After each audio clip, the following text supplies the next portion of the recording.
साथियों नमस्कार, कैसे हो आप लोग। आशा करते हैं आप लोग भी स्वस्थ और मस्त होंगे। साथियों आइए आज के वीडियो में जानते हैं आखिर इनकम टैक्स डिपार्टमेंट का नोटिस कब आता है, आप लोगों को कौन से ट्रांजैक्शन नहीं करने चाहिए, किन ट्रांजैक्शन को करने की वजह से ही इनकम टैक्स डिपार्टमेंट का नोटिस आता है।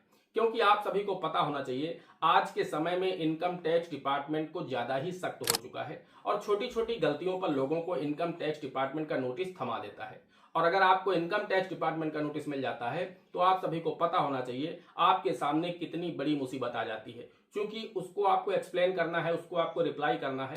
और इनकम टैक्स डिपार्टमेंट के जो ऑफिसर होते हैं इतने सरल इतने सीधे होते नहीं है कि आप उन्हें कुछ भी समझा देंगे वो मान जाएंगे। हर चीज का उन्हें एविडेंस चाहिए, हर चीज का उन्हें प्रूफ चाहिए, तभी वो मानते हैं। अदरवाइज आपके ऊपर पेनाल्टी इम्पोज कर देंगे, आपके ऊपर हैवी टैक्स लगा देंगे, तो ये सब आपको पे करना होगा। तो इसलिए आप कोशिश करिए कभी भी आपको इनकम टैक्स डिपार्टमेंट का नोटिस ना आए।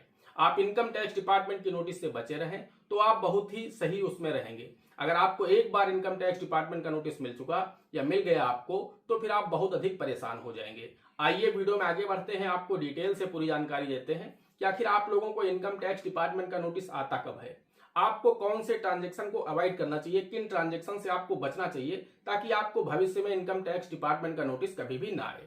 लेकिन उससे पहले आप सभी लोगों से मेरी एक छोटी सी रिक्वेस्ट है, वीडियो पसंद आ जाए तो वीडियो को एक लाइक कर देना। चैनल पर नए हैं, पहली बार आए हैं, इसी तरह के वीडियो आगे भी देखना चाहते हैं तो हमारे इस channel A to Z banking information को सब्सक्राइब करके साथ में बेल आइकन को जरूर प्रेस कर लीजिएगा, ताकि जैसे हम इस तरह का कोई भी दूसरा वीडियो अपलोड करें तो उसका नोटिफिकेशन आपको सबसे पहले मिले। चलिए शुरू कर लेते हैं। दोस्तों सबसे पहले बात करते हैं हम पहले ट्रांजैक्शन की। दोस्तों 9-10 ऐसे ट्रांजैक्शन होते हैं जिनकी वजह से ही ज्यादातर लोगों को इनकम टैक्स डिपार्टमेंट का नोटिस आता है। तो पहले ट्रांजैक्शन की अगर हम बात करें तो पहला ट्रांजैक्शन आप सभी से जुड़ा हुआ है। आप सभी के पास आज सेविंग अकाउंट जरूर है, यानी बचत खाता है। तो बचत खाते में क्या है, अगर आप एक वित्त वर्ष में यानी एक फाइनेंशियल ईयर में, फाइनेंशियल ईयर का मतलब होता है 1 अप्रैल से 31 मार्च तक, इस बीच में अगर आप अपने सभी सेविंग अकाउंट में, आपके पास जितने भी सेविंग अकाउंट है 1 2 3 4 5 जिनका भी आप यूज करते हैं, उनमें अगर आप एक वित्त वर्ष में 10 लाख रुपए से ज्यादा कैश जमा कर देते हैं या फिर आप एक वित्त वर्ष में 10 लाख रुपए से ज्यादा कैश विड्रॉल कर लेते हैं और ITR भी आप फाइल नहीं करते हैं, उस दशा में भी आपको इनकम टैक्स डिपार्टमेंट का नोटिस मिल सकता है। अब हम बढ़ते हैं दूसरे ट्रांजैक्शन की तरफ। दूसरा ट्रांजैक्शन यह होता है कि अगर आपने एक वित्त वर्ष में FD के लिए आपने 10 लाख रुपए कैश जमा करके FD करा दी, आपका पैसा सेविंग में पड़ा है, उससे कराया तो कोई इशू नहीं है। आप पैसा IMPS, नेफ्ट, RTGS के माध्यम से भेज करके FD करा रहे हैं तो दिक्कत नहीं है। लेकिन अगर आप कैश ले जा करके बैंक में FD कर रहे हैं और ये सभी बैंक पोस्ट ऑफिस में जोड़ करके देखा जाता है आपके पैन नंबर की लिमिट है 10 लाख रुपए और आप ITR फाइल भी नहीं कर रहे हैं, उस दशा में भी आपको इनकम टैक्स डिपार्टमेंट का नोटिस मिल सकता है। आपको इनकम टैक्स डिपार्टमेंट कभी भी नोटिस दे सकता है। अगले 5 सालों में आपको कभी भी इनकम टैक्स डिपार्टमेंट नोटिस थमा सकता है, आपसे जवाब मांग सकता है। तो आप जब भी FD कराएं आप इस बात का ध्यान रखें कि जो भी वित्त वर्ष चल रहा है उस वित्त वर्ष में आप 10 लाख रुपए से ज्यादा कैश जमा करके FD ना कराएं, नहीं तो आपको नोटिस मिल सकता है। हाँ, आप सेविंग अकाउंट में पैसा है उससे कराइए तो इशू नहीं है। अब हम बात करते हैं तीसरे ट्रांजैक्शन की। दोस्तों तीसरा ट्रांजैक्शन ये है कि आपका जो सेविंग अकाउंट यानी जो बचत खाता होता है आज के समय में सभी के पास में है। किसी के पास जनधन खाते के रूप में है, किसी के पास सैलरी अकाउंट के रूप में है, किसी के पास सामान्य बचत खाता है, किसी के पास स्कॉलरशिप का अकाउंट है, किसी के पास नरेगा का अकाउंट है, किसी के पास पेंशन का अकाउंट है सभी का वो एक सेविंग अकाउंट ही, सभी का वो बचत खाता है। तो उसकी जो लिमिट्स हैं, अब एक तीसरा ट्रांजैक्शन ये आता है कि अगर आप एक दिन में 2 लाख रुपए से ज्यादा कैश विड्रॉल कर लेते हैं या फिर 2 लाख रुपए से ज्यादा आप कैश डिपॉजिट करते हैं एक ही दिन में, तो फिर भी आपको इनकम टैक्स डिपार्टमेंट का नोटिस मिल सकता है। यह हाई वैल्यू ट्रांजैक्शन में काउंट किया जाता है। आपसे जवाब मांगा जा सकता है कि ये पैसा आप इतनी बड़ी संख्या में इतना ज्यादा अमाउंट क्यों विड्रॉल कर रहे हैं। अगर आपको ज्यादा अमाउंट विड्रॉल करना है 4 लाख 6 लाख 8 लाख तो 2-2 लाख करके आप 3-4 दिन में निकाल लीजिए, लेकिन एक ही दिन में आप 2 लाख रुपए से ज्यादा कैश विड्रॉल मत करिए। मैं नगद कैश की बात कर रहा हूं। और आपको अगर डिपॉजिट करना है तो एक ही दिन में आप 2 लाख रुपए से ज्यादा कैश डिपॉजिट मत करिए, फिर वो हाई वैल्यू ट्रांजैक्शन में चला जाएगा। तो 2-2 लाख रुपए करके आप जमा कर दीजिए 2 दिन 3 दिन 4 दिन में। अगर आपके पास 4 लाख 6 लाख 8 लाख रुपए हैं तो 2-2 लाख रुपए करके आप जमा करिए 4-6 दिनों में या 3 दिन में 2 दिन में। लेकिन इकट्ठे आप 8 लाख 10 लाख कैश जमा मत करिए एक दिन में, नहीं तो भी आपको इनकम टैक्स डिपार्टमेंट का नोटिस मिल सकता है। अब हम बात कर लेते हैं चौथे पॉइंट की। दोस्तों चौथा पॉइंट ये होता है, आपको कोई भी वस्तु खरीदना है तो वहां पर आपको ध्यान रखना है कि एक दिन में आपको 2 लाख रुपए से ज्यादा कैश नहीं देना है उस वस्तु के अगेंस्ट में। यानी जो भी आप वस्तु परचेज कर रहे हैं, मान लीजिए आप कोई कार खरीद रहे हैं या आप गोल्ड खरीद रहे हैं जो आप 3 लाख रुपए की खरीद रहे हैं, तो वहां पर आप अधिकतम 2 लाख रुपए ही कैश दे सकते हैं। अगर आपको ज्यादा देना है तो फिर आप नेफ्ट आरटीजीएस के माध्यम से दीजिए, चेक के माध्यम से दीजिए, लेकिन अधिकतम आप 2 लाख रुपए ही एक दिन में दे सकते हैं एक वस्तु के अगेंस्ट में। अगर आप 2 लाख रुपए से ज्यादा देते हैं तो भी आपको इनकम टैक्स डिपार्टमेंट का नोटिस मिल सकता है और आपसे जवाब मांगा जा सकता है।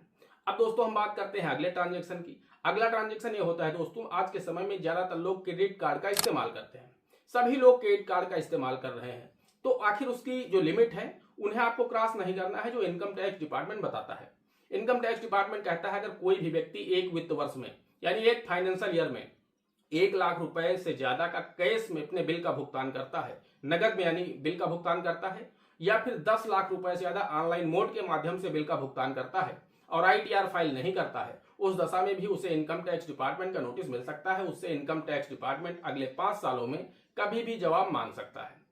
अब दोस्तों हम बात कर लेते हैं अगले ट्रांजेक्शन की। अगला ट्रांजेक्शन ये है, आप प्रॉपर्टी सेल करते समय या फिर प्रॉपर्टी को परचेज करते समय एक बात का विशेष ध्यान रखें, आपको टोकन मनी के रूप में यानी जो बयाना आप लोग देते हैं 30,000 रुपए से ज्यादा आपको किसी भी सूरत में नहीं देना है, ना ही आपको रिसीव करना है। अगर आप प्रॉपर्टी चाहे जितनी महंगी हो 30,000 रुपए से ज्यादा लेते हैं या देते हैं, चाहे आप दे रहे हो यानी प्रॉपर्टी अगर आप सेल कर रहे हैं तो आपको मिल रहा होगा, अगर आप परचेज कर रहे हैं तो फिर आप ले रहे हैं, तो उस स्थितियों में आपको ध्यान रखना है 30,000 रुपए से ज्यादा ना ही आपको कैश देना है ना ही आपको कैश लेना है।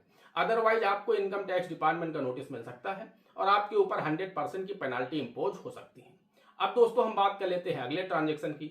अगला ट्रांजेक्शन दोस्तों ये होता है कि आपका जो करेंट अकाउंट है, आज के समय में ज्यादातर लोगों ने करेंट अकाउंट ओपन करवा लिया है। तो करेंट अकाउंट में क्या है कि एक वित्त वर्ष में अगर आप 50 लाख रुपए से ज्यादा आप वहां पर पैसा जमा करते हैं या फिर 50 लाख रुपए से ज्यादा पैसा विड्रॉल करते हैं एक वित्त वर्ष में, दोनों ही स्थितियों में आपको इनकम टैक्स डिपार्टमेंट का नोटिस मिल सकता है। तो इसका आपको ध्यान रखना है, करेंट अकाउंट की लिमिट 50 लाख रुपए है। इससे ज्यादा आपको ना ही कैश डिपॉजिट करना है एक वित्त वर्ष में, ना ही आपको कैश विड्रॉल करना है एक वित्त वर्ष में, अदरवाइज आपको नोटिस मिल सकता है। अब हम बात करते हैं अगले ट्रांजेक्शन की। अगला ट्रांजेक्शन दोस्तों ये है, आप जो यूपीआई का इस्तेमाल करते हैं, आप कोई भी यूपीआई से पैसा अपने बिजनेस का अपने सेविंग अकाउंट में मत लीजिए। यानी आप अपने सेविंग अकाउंट का बारकोड लगा करके दुकान का पैसा, कोई बिजनेस है चाहे छोटा हो या बड़ा हो, लेकिन आपको अपने बिजनेस का पैसा अपने सेविंग अकाउंट में नहीं लेना है, या बहुत सारे लोग गलती कर रहे हैं आज के समय में, वो पैसा अपने सेविंग में ले रहे हैं। तो इस बात का आपको विशेष ध्यान रखना है। अगर आप अपने बिजनेस का पैसा सेविंग अकाउंट में लेंगे और भविष्य में इनकम टैक्स डिपार्टमेंट ने आपकी इनकम मान ली उस पूरे पैसे को, तो फिर आपके ऊपर पेनाल्टी बन जाएगी और आपको नोटिस मिलेगा, फिर आप रिप्लाई नहीं कर पाएंगे, आपके ऊपर टैक्स की लायबिलिटी बन जाएगी। तो इसका आपको विशेष ध्यान रखना है। बिजनेस छोटा हो या बड़ा हो, पैसा सेविंग अकाउंट में आपको नहीं लेना है, आपको ऑनलाइन मोड के माध्यम से लेना ही है। तो आप सेल्फ करेंट अकाउंट खुलवा लीजिए। आज के समय में ज्यादातर बैंक सेल्फ करेंट अकाउंट खोल रहे हैं, जरूरी नहीं कि आपके पास जीएसटी हो, फर्म रजिस्ट्रेशन हो, ऐसा कुछ भी नहीं। आप अपना पैन नंबर, आधार नंबर दे करके आप अपना बिजनेस के नाम से करेंट अकाउंट अपने नाम से खुलवा सकते हैं, जरूरी नहीं कि बिजनेस के नाम से खुलवाएं, अपने नाम से करेंट अकाउंट खुलवा लीजिए। क्योंकि सेविंग की लिमिट 10 लाख है। सेविंग अकाउंट का मतलब होता है आपका खाता है, आपका बचत खाता है, वो आपकी जो भी बचत है, आपका जो पर्सनल ट्रांजेक्शन है वो आप उसमें करिए। अब आप बिजनेस के ट्रांजेक्शन उसमें कर रहे हैं तो इनकम टैक्स डिपार्टमेंट ये नहीं मानेगा कि आपकी इनकम नहीं है। इनकम टैक्स डिपार्टमेंट यही मानेगा जो पैसा आपके सेविंग में आया है वो आपकी बिजनेस का नहीं है, वो आपकी इनकम है। तो फिर वो अगर आपकी इनकम मान ली जाएगी तो हो सकता है आप टैक्स पेयर के दायरे में आ जाएं, आपके ऊपर पेनाल्टी बन जाए। तो इसका आपको ध्यान रखना है। यूपीआई के माध्यम से आप जो पैसा ले रहे हैं अपने सेविंग अकाउंट में, वो आपका व्यक्तिगत होना चाहिए, बिजनेस का नहीं होना चाहिए। अब दोस्तों बात करते हैं हम अगले पॉइंट की। दोस्तों अगला पॉइंट ये है कि जो लोग जिनकी बेसिक जो इनकम है वो बेसिक एग्जम्पशन लिमिट से ऊपर है। आप सभी को पता है इस जो फाइनेंशियल ईयर है इसमें जो बेसिक एग्जम्पशन लिमिट रखी गई है वो है 4 लाख रुपए। अगर आपकी वार्षिक इनकम 4 लाख रुपए को क्रॉस कर रही है फिर भी आप आईटीआर फाइल नहीं कर रहे हैं, उस दशा में भी आपको इनकम टैक्स डिपार्टमेंट का नोटिस मिल सकता है। वैसे तो आपकी इनकम 12 लाख रुपए तक टैक्स फ्री है, लेकिन अगर आपकी इनकम 4 लाख रुपए को क्रॉस कर रही है तो आपको आईटीआर फाइल करना मैंडेटरी है। आप आईटीआर फाइल करिए, 0 आईटीआर फाइल करिए, नील आईटीआर फाइल करिए, उसमें आपके ऊपर 1 पैसे का भी टैक्स नहीं बनेगा। लेकिन आपको आईटीआर फाइल करके इनकम टैक्स डिपार्टमेंट को जानकारी देना है, देश के जिम्मेदार नागरिक बनना है। आपको बताना है कि मैं इतना पैसा कमा रहा हूं, यहां से मुझे मिल रहा है, यहां मैं सेविंग कर रहा हूं, जो कुछ भी है ये आपको सब कुछ आईटीआर में दर्शाना होगा। अगर आपकी इनकम 4 लाख रुपए को क्रॉस कर रही है, आप आईटीआर फाइल नहीं करते हैं, उस दशा में भी इनकम टैक्स डिपार्टमेंट आपको नोटिस दे सकता है। तो आपको ध्यान रखना है, आईटीआर फाइल करने का ये मतलब बिल्कुल नहीं होता है कि आप टैक्स पेयर हो गए। आपकी जब इनकम 12 लाख रुपए को क्रॉस करेगी तभी तो आप टैक्स देंगे। जब तक आपकी इनकम 12 लाख रुपए को क्रॉस नहीं करेगी तब तक आप टैक्स नहीं देंगे। लेकिन अगर आपकी इनकम 4 लाख को क्रॉस कर रही, जो बेसिक एग्जम्पशन लिमिट है, इसको क्रॉस कर रही है, तो फिर आईटीआर फाइल करिए। नील आईटीआर आपका फाइल होगा, 1 पैसे का आपका टैक्स नहीं बनेगा। और अगर आपका कहीं से कोई टीडीएस कटा है, किसी कंपनी ने आपको कोई पैसा भेजा है, टीडीएस काट करके भेजा है, आपकी कोई एफडी चल रही है, उनमें आपका टीडीएस कटा है, तो वो पैसा आपको रिफंड भी मिल जाएगा। तो हो सकता है नुकसान की जगह आपका फायदा हो जाए। अगर आप आईटीआर फाइल कर रहे हैं, किसी कंपनी ने आपका टीडीएस काटा है, तो वो टीडीएस 4000, 6000, 2000, 8000 जो भी आपका कटा है वो पूरा का पूरा आपको वापस मिल जाएगा। ऐसे आपका वो टीडीएस वापस भी नहीं मिलेगा। जो एफडी पर टीडीएस कटा है, किसी कंपनी से आपको पेमेंट आया है तो टीडीएस कट के आया होगा 10%, वो आपको रिफंड मिल जाएगा अगर आप आईटीआर फाइल कर देंगे। और आईटीआर फाइल करने के बहुत सारे फायदे हैं। मैंने इस पर एक डिटेल वीडियो बनाया है कि आईटीआर आपको कब फाइल करना चाहिए, क्यों फाइल करना चाहिए, अगर आपने एक बार फाइल कर दिया तो क्या आपको हर साल फाइल करना चाहिए। इस पर मैं डिटेल वीडियो बना चुका हूं, जाकर के हमारे चैनल पर आप देख सकते हैं। आईटीआर फाइल करने के बहुत ही फायदे हैं। ये जरूरी नहीं है कि आपकी इनकम 12 लाख को क्रॉस करे तब आप आईटीआर फाइल करें। आपकी इनकम 4 लाख रुपए को क्रॉस कर रही तो आप आईटीआर फाइल करिए और देश के जिम्मेदार नागरिक बनिए।